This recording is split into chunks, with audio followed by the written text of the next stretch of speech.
America for the people, fighting to continue to strengthen the economy, lower costs, create millions of good-paying jobs. It's a good day because it is the one-year anniversary of the American Rescue Plan, a transformative piece of legislation that saved the economy and set us off on a trajectory where 7.4 million jobs were created during the first 13 months of President Biden's presidency. Fastest rate of economic growth in 40 years. Unemployment at pre-pandemic lows of 3.8%. And so we're thankful that President Biden, House Democrats led by Speaker Pelosi, and Senate Democrats were able to come together, pass this transformative piece of legislation, and set us off on a course where we're continuing to make progress for the American people. Still have challenges that we are working to resolve, but making progress for the American people. And lastly, it's a good day because we're going to hear from President Joe Biden as he articulates his continuing vision for lifting up everyday Americans, for lowering costs, making their lives the best that it can possibly be, ensuring that we can, in every single zip code across America, have opportunity and prosperity, and that the American people can pursue that great American dream. So it's another good day. And now it's my honor to yield to our dynamic, amazing, wonderful, as she would say about others, but I'm saying about her, fabulous speaker, Nancy D'Alessandro Pelosi. Thank you very much, Mr. Chairman. Let me just say, I just left an occasion where we started off by saying, Slava Ukraini. So much of what we talked about last night was about the Ukraine. So much of what we have been addressing has been about Ukraine. And I'm so pleased that the president will be announcing soon, it's in the public domain already, so I don't preempt him, the lifting of most favored nation status, now known as normal trade relations with Russia, joining with our allies in doing so. Very proud that in a very strong bipartisan way, we took action in the House this week to lift the purchase of Russian oil and have the Magnitsky bill legislation part of that, renewing that law. And then today we'll go further. I want to commend the president for his extraordinary leadership. I just say this, when I was in school, and some of you have heard me say this, I was at the Kennedy inauguration. And he said, everybody knows, it's citizens of America, ask not what your country can do for you, but what you can do for your country. The very next sentence that he said is what hit me hard and was, and I'll never forget it. It was, to the citizens of the world, ask not what America can do for you, but what we can do working together for the freedom of mankind. Joe Biden is exemplifying that, working together for the freedom of mankind. We look forward to seeing him today. And when we do, we will congratulate him on his leadership in passing the American Rescue Package. This is something that was not only help people survive from COVID, not only help try to have them reach their success, was transformational in how they do so. And we want to continue that work in certain aspects of BBB, or child tax credit, universal pre-K, the list goes on, affordable child care. Our champion in the Congress, Catherine Clark, nobody has done more than she has in the Congress on that subject. Home health care, saving our planet, the list goes on. We're very proud of our president, of what we did in these 2 days, and I thank Chairman Jeffries and Vice Chair Aguilar and Catherine, who was very much a part of this, for the magnificent intellectual resources they brought together here on subjects that relate to jobs, women in the workplace, saving our planet. The list goes on and on. Very successful as we hone our message so that we can win the election. With that, I'm very pleased to yield to our distinguished I don't want to say Democrat, House Majority Leader, our Democratic Majority Leader, Steny Hoyer.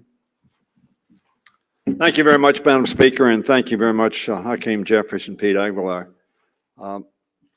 We got out late Thursday or early Friday morning, and I think everybody was sort of wondering, how is this going to go? And we call it a retreat, but I call it resolving that we will continue to work on behalf of the people. That resolve was strengthened by the positive nature of what Sean Maloney is going to tell you in a short time, but also by the panelists that we heard, focused on how we reach out, make policies for the people to lift them up. And very frankly, the American people in this country and the world received a gut punch from the pandemic. And we have responded with vigor and with effectiveness to that gut punch, which is why we are confronting an economy that is one of the fastest growing economies that we've seen in many decades. We mentioned the number of people employed at 7.4 or 5 or 6 million people. That's in the context of, in the previous 4 years prior to the Biden administration, losing 2.2 million jobs in America. What an extraordinary turnaround. Unemployment now down 4% and lower. We come to Philadelphia, the birth of our democracy, to say that we are going to renew our resolve to build this democracy even stronger. And now the Ukrainian people and the world has received a gut punch, and the world, led by Joe Biden, is responding in a way that has given the Ukrainians the courage and the resolve themselves to confront an overwhelming show of force by the criminal activity of the Russian army under Vladimir Putin. And I know that I speak for all of our caucus, saying that we are not going to flag in our commitment to making sure that the American people and the global community stays together and lifts ourselves up. I know that the President of the United States is going to come here and has empathy for the American people because they're being challenged by inflation. And yes, he said in the State of the Union, we're going to bring those costs down. And we're going to continue to fight for the Competes Act. We're going to continue to find the Build Back Better Act. And I hope all of you have noticed in this Congress over the last 18 months, the unity of purpose and actions of the Democratic Party for the people. I now yield to the whip from South Carolina, an extraordinary leader, a great civil rights leader, and a leader for the people, the gentleman from South Carolina, Jim Clyburn. Thank you very much, Mr. Leader, Madam Speaker, Mr. Chairman, Mr. Vice Chair, Assistant Speaker, Chairman. The Speaker often quotes from that little pamphlet, The Crisis, written by Thomas Paine, when she utters, "The times have found us." I tend to go to another portion of that little pamphlet when I'm trying to gather the challenges before us. And if you remember, Thomas Paine wrote that pamphlet when we were trying to give birth to this great country. And he said in that pamphlet that these are times that try men's souls. I can think of no other time in my life when we have really been faced with real trials. When we look at what's happening around the world, the war that we all have emotionally attached ourselves to, the challenges that we've had coming back from COVID-19, and the future for our children, our grandchildren. These are times that try men's souls.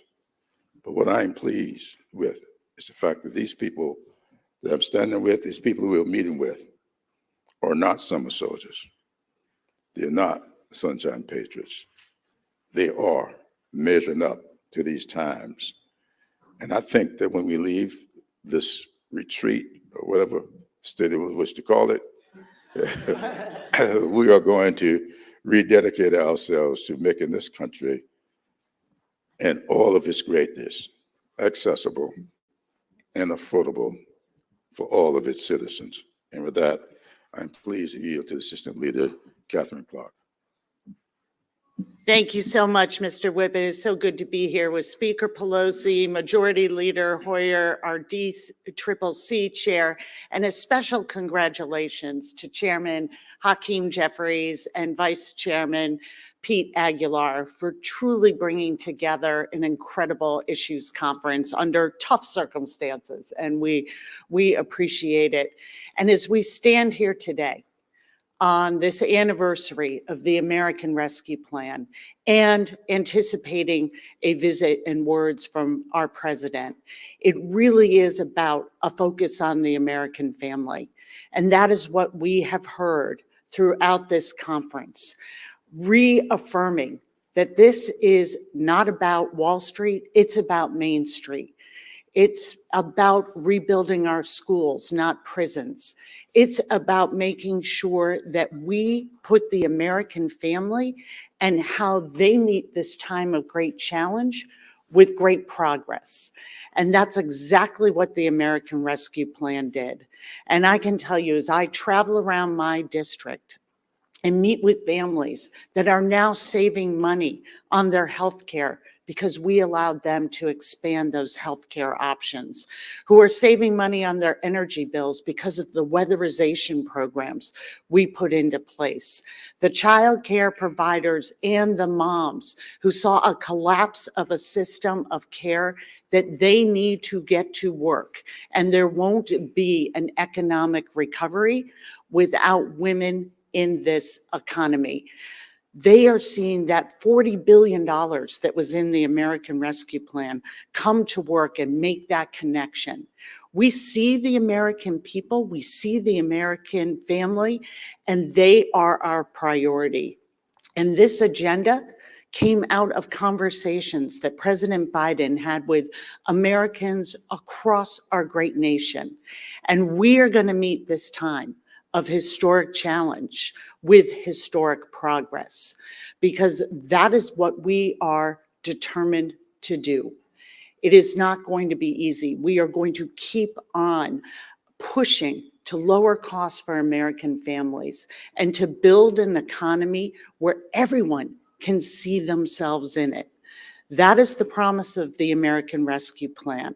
That is the promise of the work that lies ahead for us.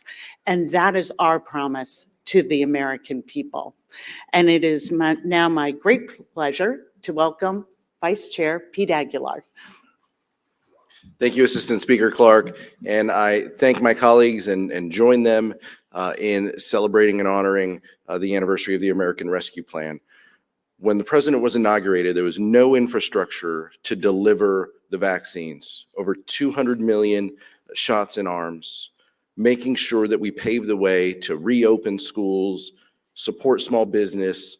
Those are the items that are important in our districts. Those are the pieces that are important in our communities.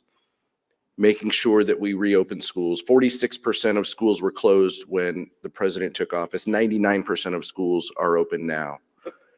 11 million people unemployed. The president has helped with House Democrats create 7 million jobs. Those are the tangible efforts that we can do together, and we have been partners in that progress. And so we appreciate the president continuing to meet with us, continuing to work with us and give us updates and join us as partners as we deliver for the American public. That is what we are focused on, whether it is a retreat or any other setting. We are partners in this progress with the president, and we appreciate him coming and joining with us. With that, I will yield to the DCCC Chairman, Sean Patrick Maloney. Well, I echo the thanks to Caucus Chair Jeffries and Vice Chair Aguilar, to the Speaker and the leaders. I will just say we come to Philadelphia with a record of results and a plan for the future. The Republicans have a ploy to win back power, and that's the difference. We have a vision for America, and all of you are part of it. There's room in our America for every one of you and your families. And we are building that future every day. The speaker quoted John Kennedy. I was thinking of his famous speech about the Apollo program when he said, "We choose to go to the moon and do the other things, not because it is easy, but because it is hard." We're doing hard things, and it takes hard work and great leadership, which we are blessed with. But we round the bend on the halfway mark of this term with a record we're proud of, with a list of work to do, with the strongest economic growth in 35 years, with hundreds of millions of shots in arms and a pandemic that's ending, with 550 bills passed the House and 90 signed into law by the president. We're proud of that record. We're happy to stack it up against the other team's absence of a vision. And we have incumbents and candidates who can win in tough districts. And I look forward to the rest of this year to continue to do this work. And our argument will be that if you give us another 2 years, we'll keep working for you and your family. The other side will keep working for themselves. Thank you very much. Thank you, Sean. Thank you to all the members of leadership. Questions? And we'll have a few moments because we are scheduled to get started with our issues conference day 3 today. Go right to the back. Thanks, sir. I wanted to ask, so we've heard a lot from members this week about what President Biden can do through executive action to kind of push forward some of y'all's priorities, especially while he's in the White House because of the House and Senate. What are the legislative priorities that you guys are discussing that you can work with the Senate on to make law as of midterms? Well, I'm going to yield to But Mr. Clyburn and Mr. Aguilar have spoken during the course of the weekend, on what weekend, whatever it is, whatever day it is, as you would start out. The issues conference. Cross off the word retreat. We do not retreat. Mr. Clyburn and Mr. Aguilar. Well, I think everybody is pretty familiar with my feelings on that subject. And I think I have pretty good reasons to be very positive about executive action. But what I like to say to people, if we review our history as a country, great country, often, more often than not, we see great leadership in our executive, showing the Congress the way to go. Before Congress could ever act on the institution of slavery, Abraham Lincoln used the executive order, and that's what the Emancipation Proclamation was. And the country followed some 2 years later, 3 years after he signed the order. And I think you will find that down through history.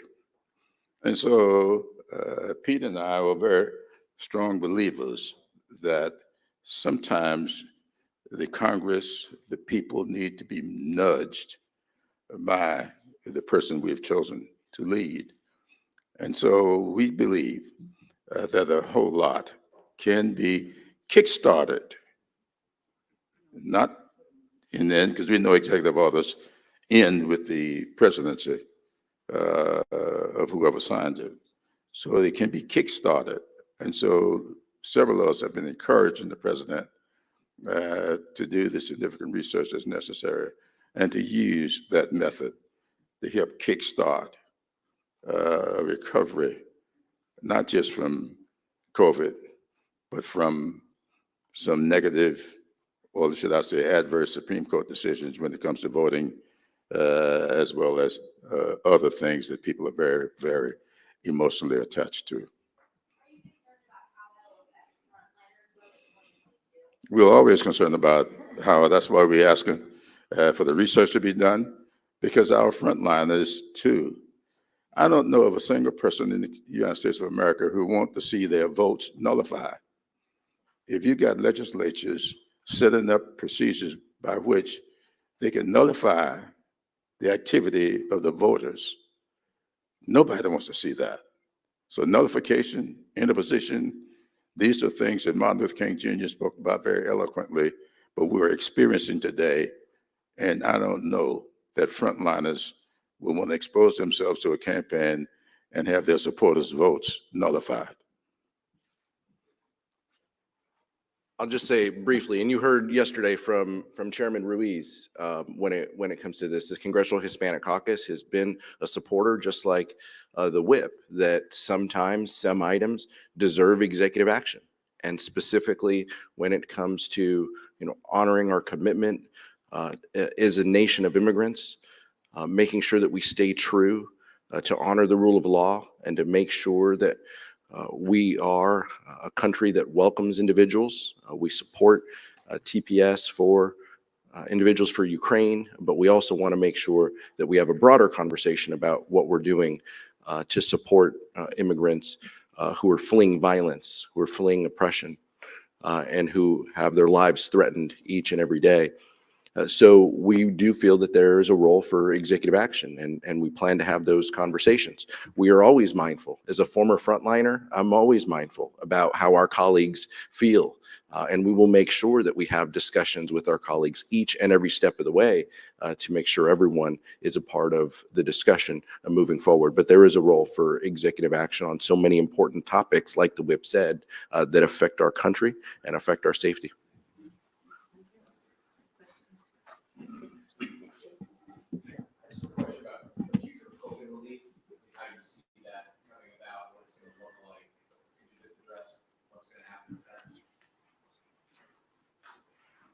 Yes, I'm happy to address that, but first I want to quote a Republican president, since I quoted John F. Kennedy, in relationship to executive action.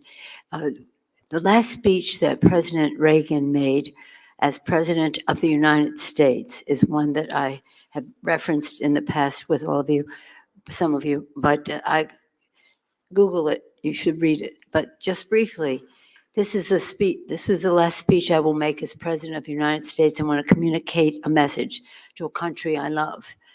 And he talked about immigration. He talked about immigration and how America's preeminence in the world depended on people constantly coming to our shores, that the Statue of Liberty was the beacon of hope, and that if we ever shut that door, we would cease to be preeminent in the world. He said it better and longer. But why I mention it is because when Congress passed the Immigration Bill of 1986, which was none of us, were you in Congress, Stenny? Stenny was here. Which was the last time we had a massive immigration bill. Conversation about the 80s. So he didn't, now Congress passed the bill and the president said, decided Congress had not gone far enough. So by executive order, he did family fairness. He expanded what would happen in terms of immigration. George Herbert Walker Bush continued that. And so Ronald Reagan, immigration executive order. So there is a precedent for that. Well, we have a need in terms of addressing COVID.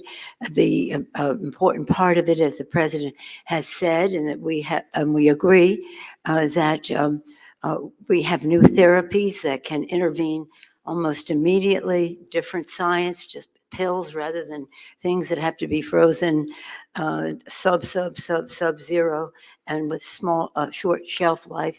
So we have to be able to afford to buy more of these because they intervene early. When they intervene early, they hopefully prevent the spread.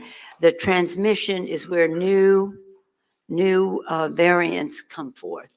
So in other words, what we want is no new variant, but we want to be able to address, remedy the situation for those in early stages so that it doesn't take us to a different place. What the president was asking for in the legislation was a good start. It wasn't everything. So we would have needed to do more anyway. And it is And we will, and it will be about more funding for those early therapies that we need. And we were going to introduce it, was that last night or the night before last? But it got to be the next morning, so we will be introducing the legislation next week. Well, we'll see. Right now, we have already shaped the bill. It's already been approved by the Rules Committee. So what we have in the bill there is what we'll go forward with now, but with the idea that we want more. And really important in all of this is our responsibility to the rest of the world. We all know that unless we're all safe, none of us is safe. And we do have a responsibility to help spread some of these therapies, especially those now that are more easily sent to countries because, again, they have a longer shelf life and they don't need to be super frozen.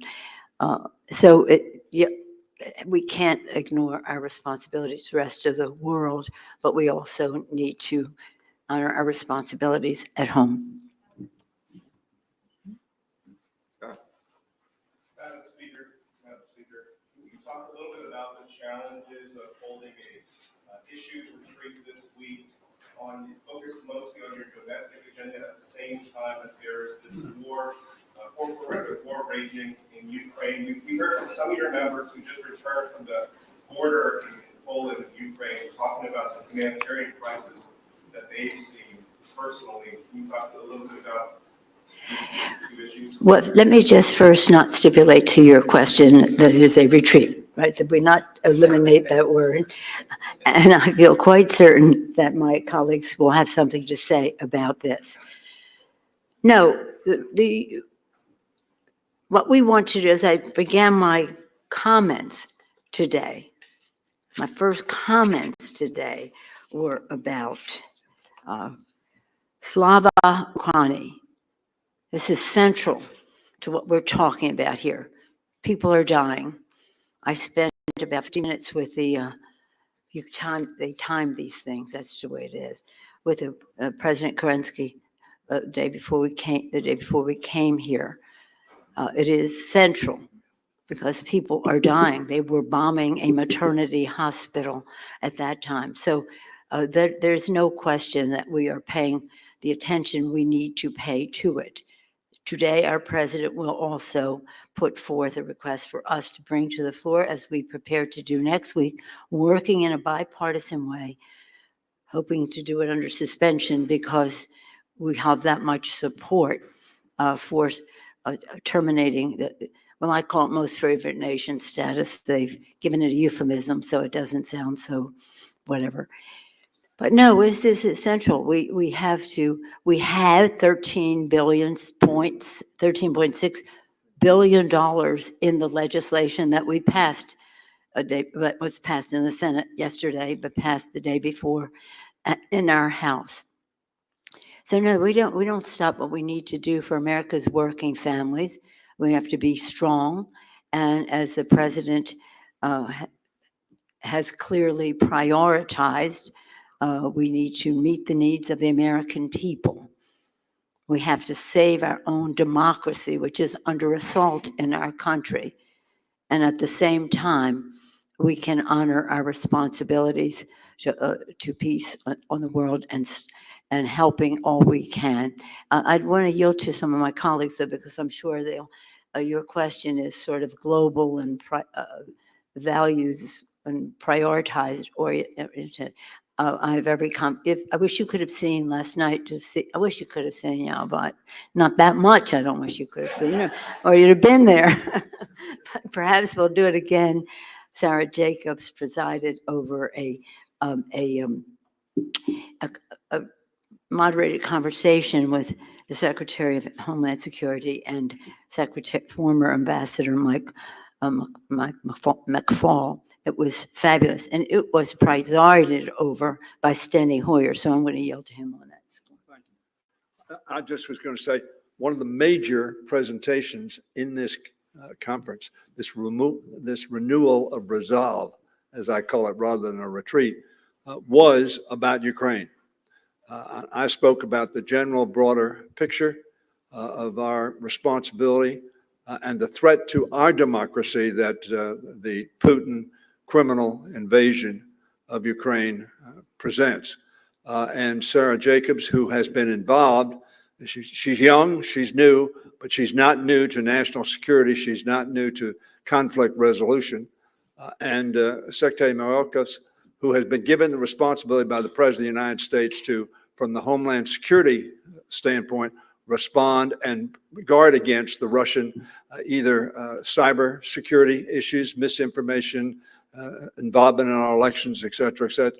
And then Ambassador McFaul, of course, spoke of the Russian psychology, the Russian condition. And he made a very important point that this is Putin's war, not the Russian people's war.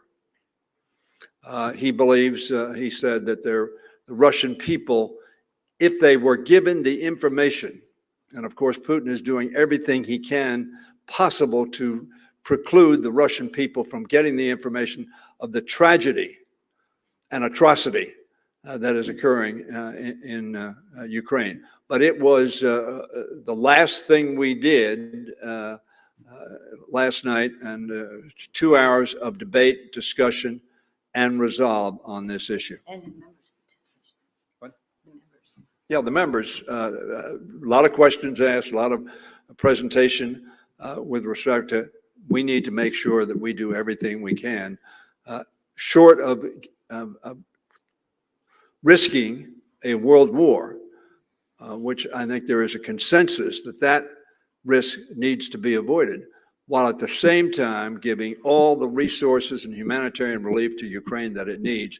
And very frankly, because the President of the United States and our European allies, which the President has reunited and strengthened their resolve, have done, which is why the courage of the Ukrainian people can be manifested in having slowed down very, very substantially a much, much greater force confronting them. If I may, Sten and I just returned, well, last weekend we spent down at Selma and Birmingham and Montgomery. And I was absolutely floored when person after person came to me saying, we are all for voting rights, but if you all don't do something to help end this war, there's going to be nothing to vote for. So this is how deep this goes. We're down there for the 57th anniversary of Bloody Sunday, but they were concerned about what we're going to do to stop Putin. Because if we don't, they feel there'll be nothing to vote for. Another question? I want to drop down to this line about what's going on in Ukraine and punishing Russia. There's obviously broad bipartisan approval for the ways in which Russia has been cut off from the global economy, et cetera. But have you guys talked here in your strategy sessions about how you'll explain and continue to explain to Americans why they're seeing prices rise so that this doesn't come back around against you guys in the terms of the economy now? Yeah, absolutely. I'll yield to the speaker and majority leader, but throughout our panels, not only member questions about how this impacts our communities, but hearing from outside experts, hearing from individuals who can guide us through this and talk about this. But we are completely mindful about how this impacts our communities and our country. We're thoughtful about it, but we're clear-eyed of what the best policy is going to be, supporting the best policy, supporting our president, and making sure that we do everything we can to deliver relief. And that is a continuing conversation about what we can do. But reducing the costs for everyday Americans has been forefront of the Democratic Caucus. It will continue to be a theme that we are going to talk about and develop policy behind. That's what the leaders behind me have focused on, and that's what we're going to continue to champion. Speaker. You guys talked a lot about executive order and the Biden. What has, whether it's with Iburn or yourself, what has the president's response been to these requests from you? I'll yield to Mr. Clyburn too, but I think this is, a continued conversation. I know that Chairman Ruiz indicated that we'll have more to say. The Congressional Hispanic Caucus will have more to say about this topic in the next few weeks. But engaging with the White House, and they know what our requests are. We've had these conversations, and we'll keep those. I'm sure the whip will say we'll keep those conversations amongst friends for now. But at the appropriate time, we do feel that it's important for the president to comment on these and for the White House to deliver through executive action if necessary. Speaker, and then whip. No, I'm fine. Yeah, I'm fine with that. But are you concerned about, DACA is a good example of, the legal battle over executive action. Are you guys concerned about some of these things that you're trying to do with executive action until face similar legal struggles? Well, legislating is always our preferred strategy, from the speaker to the majority leader to everyone behind me. We know that there is no substitute to developing laws that deliver benefits to our communities. But we also need partners on the other side of the aisle who are willing to do that. And time again, Republicans have not supported taking action, whether it's delivering voting rights or ensuring that people who there is no other country that is their home except the United States, to ensure that they are protected. So it's our responsibility to make sure that we protect our communities. The Democratic Caucus is not going to step away from that responsibility, and will continue to make progress. If I just may, the Emancipation Proclamation was an executive order. It's very important for us to have legislative action to get the desired effect, what we need to do. But it's very important for the executive to act if we cannot get legislative action immediately. But in my view, there's no substitute for legislative. Now, let me just get back to the question, the larger issue about Putin's tax. That's really Putin's gas hike. That's his gas hike. So much of this increase in the gas tax, gas price started weeks leading up to what happened there. But it takes in the context of a larger increase in prices that have different reasons why we have inflation. Inflation sometimes, most frequently, accompanies lower unemployment. Lower unemployment, more inflation. We have to counter it. We have to recognize it, and we have to counter it. Supply chain shortages contribute lower supply, higher cost. We have to recognize it, and we have to address it. And one of the things that we talked about yesterday, so we don't want to give up jobs in order to, we want lower unemployment. There will be some inflation that comes with that, but we don't want it can't be excessive.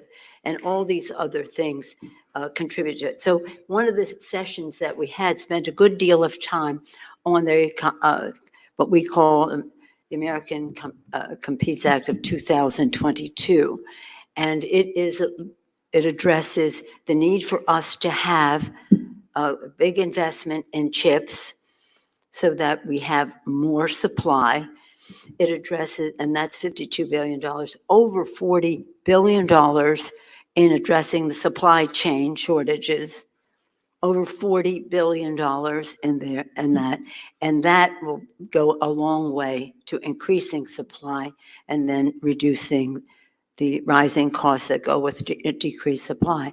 And the third part of it is investments in education and research and the rest. And that's a place that we're proud of all of it, but we're very proud of that because that comes back to what I started with earlier, survival, success, transformation. And this bill is transformational in how it not only increases supply to lower inflation, to create jobs, but to do so that has full diversity in how we go forward with education and training, workforce development, and all of that. One other point I will make about it is that what we are doing in our legislation, what we would do in the Build Back Better, 17 Nobel laureates in economics said that that legislation does not increase inflation. It is non-inflationary because of the way it is written. The imprimatur, if you get it, the kiss of death if you don't, the Joint Tax Committee has said that the BBB would would add $100 billion so that is subtracted from the national debt, saves $100 billion over 10 years. But we have to live in a year where even though the bill's for 10 years, they measure it for 20 years. And the imprimatur said $1 trillion over 20 years is saved. So when we're having this discussion, it's important to dispel some of those who say, well, it's the government spending. No, it isn't. The government spending is doing the exact reverse, reducing the national debt. It is not inflationary, A. B, we don't want to reduce the increase in jobs, which we're very proud of. This president breaking records, historic numbers of jobs created in the first year of his term in office, and a lot of it traced to the American Recovery Act. But yeah, we're paying very close attention to it.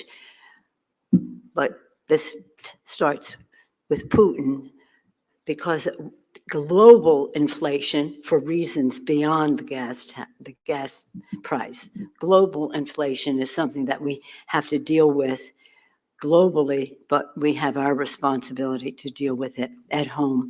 And we have legislation that does just that by increasing supply and again, creating jobs in a way that is not adding to inflation. Mr. Collins, Thank- any comments? I think they want us to go. Thank you. We gotta get going. Thank you. We gotta get going.